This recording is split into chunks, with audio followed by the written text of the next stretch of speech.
আমাদের শরীরের কোষগুলো নিয়মিতভাবে বিভাজিত হয়, কিন্তু যখন একটি কোষ নিয়ন্ত্রিতভাবে বিভাজনকে ছাড়িয়ে অনিয়ন্ত্রিত হয়ে যায়, সে তখন শরীরের যে নিয়ম অনুযায়ী কোষ বিভাজন হওয়ার কথা সেটা না হয়ে অনিয়ন্ত্রিতভাবে বাড়তে থাকে।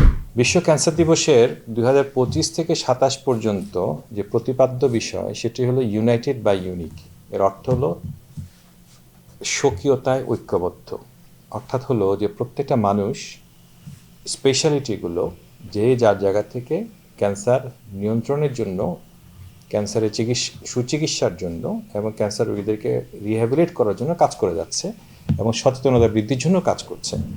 সেটা ডাক্তাররা ডাক্তারদের জায়গায় কাজ করছে, আপনারা সাংবাদিকরা আপনাদের জায়গা থেকে কাজ করছেন, এবং মিডিয়াগুলো তার জায়গা থেকে কাজ করছে, ওষুধ কোম্পানিগুলো তারা ওষুধ সরবরাহ করছে, মেশিন কোম্পানিগুলো তাদের মেশিন দিয়ে ক্যান্সার রোগী নার্সরা কাজ করছে, টেকনোলজিস্টরা কাজ করছে।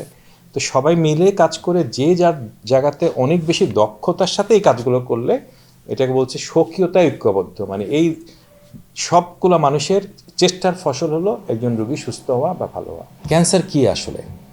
আমরা জানি যে আমাদের শরীরের কোষগুলো নিয়মিতভাবে বিভাজিত হয়, কিন্তু যখন একটি কোষ নিয়ন্ত্রিতভাবে বিভাজনকে ছাড়িয়ে অনিয়ন্ত্রিত হয়ে যায়, সে তখন শরীরের যে নিয়ম অনুযায়ী কোষ বিভাজন হওয়ার কথা সেটা না হয়ে অনিয়ন্ত্রিতভাবে বাড়তে থাকে এবং তা শরীরের বিভিন্ন জায়গায় ছড়িয়ে যায়। তখন সেটাকে আমরা মূলত ক্যান্সার বলি।